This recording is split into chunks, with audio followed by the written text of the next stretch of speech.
성령을 받았다 이 말 참 많이 듣는데도 들을 때마다 나는 정말 성령을 받은 게 맞나? 이런 물음이 마음속에서 스물스물 올라오곤 하죠. 아마 신앙생활 하시는 많은 분들이 한 번쯤은 이런 고민 해보셨을 거예요. 오늘 이 시간에는요, 이 막연했던 불안감을 좀 걷어내고 성경이 말하는 명확한 답은 뭔지 그걸 함께 찾아보려고 합니다.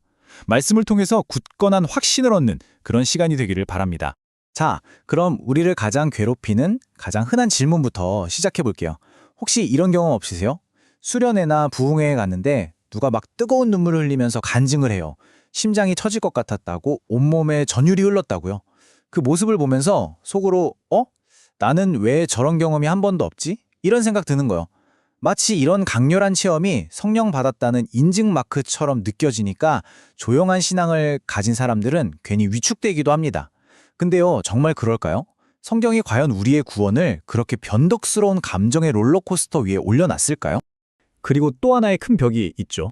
바로 은사 문제입니다. 특히 방언이나 예언, 치유 같은 눈에 보이는 초자연적인 은사들. 이런 게 있어야 성령 받은 증거라고 말하는 분들이 있거든요. 그러다 보니 나는 방언을 못하는데? 그럼 난 성령을 못 받은 건가? 더 나아가서 나는 뭔가 2등급 신자인가? 이런 생각에 사로잡히는 겁니다. 바른 사람의 특별한 은사랑 나의 없음을 비교하기 시작하면요. 신앙의 기쁨은 온데간데 없고 끝없는 불안감만 남게 돼요. 이건 우리를 자꾸 작아지게 만들 뿐입니다. 네, 바로 이 지점이에요. 어떤 분은 정말 드라마틱하게 인생의 막다른 골목에서 주님을 만난 이야기를 하고 또 다른 분은 놀라운 기적을 체험한 이야기를 해요. 근데 그에 비하면 내 신앙 여정은 너무 평범하게 느껴지는 거죠. 어릴 때부터 그냥 자연스럽게 교회를 다녔거나 큰 사건 사고 없이 잔잔하게 믿음이 자라온 경우요. 그러면 문득 이런 의심이 고개를 듭니다. 내 믿음엔 뭔가 스토리가 없네. 임팩트가 없어.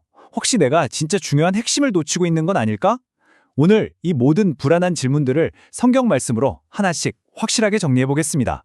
자, 이제 진짜 본론으로 한번 들어가 보죠. 우리가 지금까지 이야기했던 그 모든 불안과 의심은요, 사실 딱 한 가지 오해에서 시작돼요. 그게 뭐냐면 성령 받음을 어떤 특별하고 강렬한 감각적인 체험이나 극적인 사건으로 자꾸 생각하는 겁니다. 하지만 성경이 가르치는 방향은 완전히 다릅니다. 성경에 말하는 성령 받음의 핵심은요, 내가 뭘 느꼈냐, 뭘 경험했냐가 아니에요. 그것보다 훨씬 더 근본적이고 영원하고 절대 흔들리지 않는 신분의 변화에 대한 이야기입니다. 이 말씀은 예수님께서 니고데모라는 유대인 지도자에게 하신 말씀이죠. 그는 율법에 아주 능통했고 모두에게 존경받는 사람이었는데 예수님은 그에게 완전히 새로운 차원의 이야기를 하십니다. 바로 다시 태어나는 것, 즉 거듭남에 대해서요. 여기서 성령으로 난다는 이 표현이 바로 모든 논의의 출발점입니다. 예수님은 하나님 나라에 들어가는 절대적인 조건으로 우리의 노력이나 자격, 어떤 체험, 이런 것들을 말씀하신 게 아니에요. 위로부터 주어지는 성령으로의 탄생을 말씀하신 겁니다. 맞습니다. 성경에서 성령을 받는다는 건 사실상 성령으로 거듭난다는 말과 같은 의미로 쓰여요. 이 거듭남이라는 단어 정말 중요합니다. 이건 그냥 이제부터 착하게 살아야지 하는 윤리적인 개선이 아니에요. 여기 슬라이드에 나온 것처럼 이건 존재 자체가 바뀌는 근본적인 신분의 변화입니다. 비유하자면 사형 선고를 받은 죄인이었던 내가 어느 날 갑자기 왕의 자녀로 입양되어서 신분이 완전히 바뀌어버리는 것과 같아요. 세상을 향하고 나 자신을 향해 했던 내 인생의 방향키가 이제는 하나님을 향해서 완전히 꺾이는 내적인 혁명. 이것이 바로 거듭남의 본질이고 성령 받음의 첫 번째 진짜 의미입니다. 그렇다면 우리가 예수님을 믿고 성령으로 거듭날 때 구체적으로 어떤 신적인 변화가 일어나는 걸까요? 성경은 크게 세 가지의 놀라운 변화를 이야기합니다. 첫째는 방금 말씀드린 것처럼 우리의 신분이 바뀝니다. 하나님의 원수였던 죄인에서 사랑받는 자녀로요. 둘째, 위치가 바뀝니다. 저 멀리 하늘에만 계신 줄 알았던 하나님이 이제 성령의 형태로 우리 안에 직접 들어와 사십니다. 그리고 셋째, 우리의 소속이 바뀝니다. 우리는 더 이상 세상이나 죄에 매인 존재가 아니라 온전히 그리스도께 속한 사람이 되는 거죠. 이 세 가지가 얼마나 엄청난 변화인지 하나씩 좀 더 자세히 들여다볼게요. 먼저 위치의 변화, 바로 성령의 내주입니다. 한자어 그대로 안에 거하신다는 뜻이죠. 구약 시대를 한번 떠올려 보세요. 하나님의 거룩한 임재는 성전 안에서도 가장 깊숙한 곳, 지성소라는 특별한 장소에만 머물렀어요. 그래서 대제사장만이 1년에 딱 한 번 두려움에 떨며 그곳에 들어갈 수 있었죠. 그런데 이 구절은 정말 상상도 할 수 없는 선언을 하는 겁니다. 그 거룩하신 하나님, 그분의 영이 바로 우리 한 사람 한 사람의 몸을 성전으로 삼아서 그 안에 사신다는 거예요. 이게 바로 우리가 성령을 받았다는 게 얼마나 엄청난 사건인지를 보여주는 겁니다. 우리는 더 이상 하나님 도대체 어디 계세요? 라고 외칠 필요가 없는 존재, 하나님을 내 안에 모시고 살아가는 존재가 된 것입니다. 그리고 이 구절은 우리의 소속이 어떻게 바뀌었는지를 아주 단호하고 명확하게 보여줍니다. 그리스도의 영, 즉 성령이 없으면 그리스도의 사람이 아니라고 딱 잘라 말하죠. 여기엔 어떤 예외나 중견지대가 없어요. 이 말씀을 뒤집어서 생각해보면 그 의미가 더 분명해져요. 만약 여러분이 스스로를 그리스도의 사람이라고 믿고 고백한다면 그 말은 곧 여러분 안에 그리스도의 영이 반드시 계시다는 뜻입니다. 그렇기 때문에 예수님은 믿는데 아직 성령은 못 받은 상태라는 건 성경적으로는 성립할 수가 없는 개념이에요. 성령을 모시는 건 그리스도인이 되기 위한 선택 과목이나 고급 과정이 아니라 그리스도인의 정체성 그 자체인 겁니다. 자, 이제 많은 분들이 가장 힘들어하는 지점으로 넘어가 보겠습니다. 바로 느낌의 문제죠. 말씀은 알겠는데 그래도 저는 아무런 느낌이 없어요. 확신이 안 서요. 이런 마음이요. 우리의 감정이라는 게 참 날씨처럼 변덕스럽잖아요. 이렇게 변덕스러운 느낌 위에 구원의 확신을 세우려는 건 마치 모래 위에 집을 짓는 것과 똑같습니다. 그래서 성경은 우리의 확신을 감정이 아니라 훨씬 더 단단하고 객관적인 진리 위에 세우라고 말합니다. 그 핵심 개념이 바로 인치심입니다. 이 구절을 한번 천천히 보시죠. 순서가 아주 명확하게 나와 있어요. 첫째, 진리의 말씀, 즉 복음을 듣습니다. 둘째, 그 안에서 믿습니다. 그러면 그 결과로 하나님께서 약속의 성령으로 인치심을 주셨다고 선포해요. 여기서 인친다는 말이 도대체 무슨 뜻일까요? 이건 우리의 감정하고는 전혀 상관없는 단어예요. 이건 법적이고 공식적인 행위를 나타내는 단어입니다. 인치심이란 말 그대로 도장을 꽝 하고 찍는 행위입니다. 옛날에 왕이나 권력자가 어떤 중요한 문서나 재산에 자신의 도장을 찍는 걸 생각해보면 쉬워요. 거기에는 세 가지 아주 중요한 의미가 담겨 있었거든요. 첫째, 소유권입니다. 이건 내 것이다라는 공식적인 선포죠. 둘째, 확실성입니다. 이 문서의 내용은 진짜고 절대 바꿀 수 없다는 보증이에요. 셋째, 보호입니다. 왕의 도장에 찍힌 건 누구도 함부로 손댈 수 없다는 뜻이죠. 자, 마찬가지입니다. 하나님께서 우리에게 성령으로 도장을 찍으셨다는 건 너는 이제 영원히 내 소유다. 너의 구원은 절대적으로 확실하다. 내가 너를 끝까지 보호하겠다. 이렇게 하나님 쪽에서 선언하고 보증하신 사건이라는 겁니다.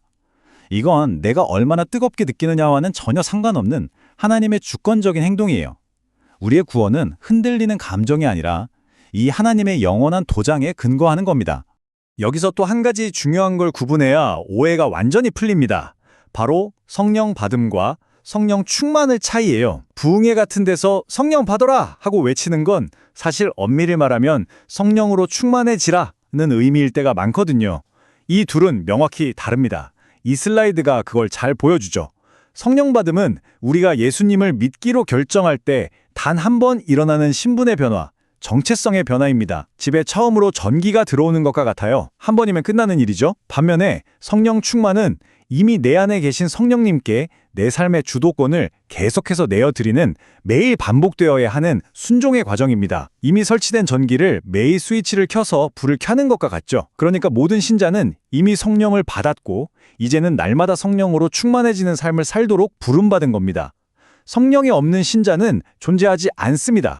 자, 그럼 이런 질문이 자연스럽게 생기죠. 알겠습니다. 특별한 체험이나 감정이 기준이 아니라면 그럼 내가 성령 받았다는 걸 도대체 어떻게 알 수 있습니까? 아무런 표시도 없는 건가요? 아니요, 그렇지 않습니다. 성경은 요란한 사건보다 훨씬 더 분명하고 지속적인 증거를 우리에게 보여줍니다.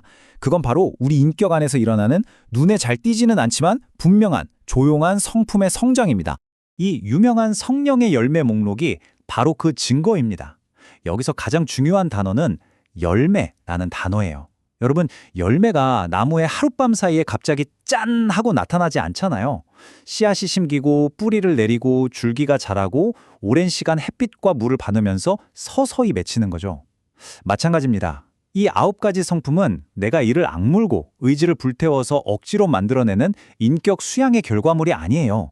이건 내 안에 계신 성령께서 내 삶을 통해서 자연스럽게 점진적으로 맺어가시는 생명의 열매입니다. 바로 성령께서 내 안에서 빚어가시는 예수 그리스도의 성품인 것이죠. 이 성령의 열매는 우리 삶에서 아주 구체적인 모습으로 나타나요. 예를 들면 이런 겁니다. 예전에는 아무렇지도 않게 했던 거짓말이나 남 험담하는 일이 이제는 하고 나면 마음이 콕콕 찔리고 불편해져요. 이게 바로 성령께서 내 안에서 죄에 대한 민감성을 회복시키고 계시다는 증거입니다. 또 말씀을 들을 때 저 말씀이 정말 진리다, 내 이야기다. 이런 내적인 공명과 동의가 생겨요. 심지어 기도하기 싫고 하나님을 멀리 떠나 방황할 때조차도 마음 한구석에서 그래도 돌아가야 하는데 하는 설명할 수 없는 끌림이 있어요. 이런 내면의 변화와 갈등, 이것이야말로 성령께서 내 안에서 그냥 잠자고 계신 게 아니라 살아 역사하고 계시다는 가장 확실하고 실체적인 증거입니다. 자, 이제 모든 논의를 단 하나의 핵심적인 질문으로 모아보겠습니다. 우리가 지금까지 살펴본 거듭남, 내주, 인치심, 성령의 열매, 이 모든 것은 결국 이 마지막 질문에 명확하게 답하기 위한 과정이었습니다. 당신이 성령을 받았는지 아닌지를 판가름하는 진짜 리트머스 시험지, 과연 그게 뭘까요? 우리가 이제는 단호하게 버려야 할 질문들이 바로 이것들입니다. 나는 수련회에서 뜨거운 체험을 해봤나? 나는 방언을 하나? 나는 남들에게 자랑할 만한 특별한 간증이 있나? 이 질문들은 본질이 아닙니다. 이 질문들은 우리를 끊임없이 다른 사람과 비교하게 만들고 감정의 노예로 만들고 불안하게 할 뿐이에요. 성경이 제시하는 구원의 확신과는 거리가 아주 멉니다. 성경이 제시하는 진짜 기준, 진짜 리트머스 시험지는 바로 이 놀라운 구절 안에 담겨 있습니다. 정말 놀랍지 않나요? 이 말씀은요, 내 이성과 내 의지만으로는 절대로 예수를 주님이라고 진심으로 고백할 수 없다고 선언하는 거예요. 내 입으로 예수님은 나의 주님이십니다 라고 마음 깊은 곳에서부터 고백할 수 있는 그 능력 자체가 이미 성령께서 내 마음 안에서 일하고 계시다는 가장 강력하고 확실한 증거라는 겁니다. 그렇습니다. 결국 모든 건 이 단어의 질문으로 돌아옵니다. 다른 모든 부차적인 경험이나 감정, 은사가 있고 없고는 다 내려놓으시고요. 당신의 마음 중심에 이 질문을 스스로에게 한번 던져보세요. 나는 예수 그리스도께서 나를 죄에서 구원하시기 위해 십자가에서 죽으시고 부활하신 나의 유일한 구원자이시며 내 삶의 주인이심을 진심으로 믿는가? 만약 당신의 마음에 이 질문에 대한 대답이 분명한 예라면 더 이상 의심하지 마십시오. 그 믿음의 고백 자체가 성령께서 당신 안에 살아계시다는 가장 확실한 증거입니다.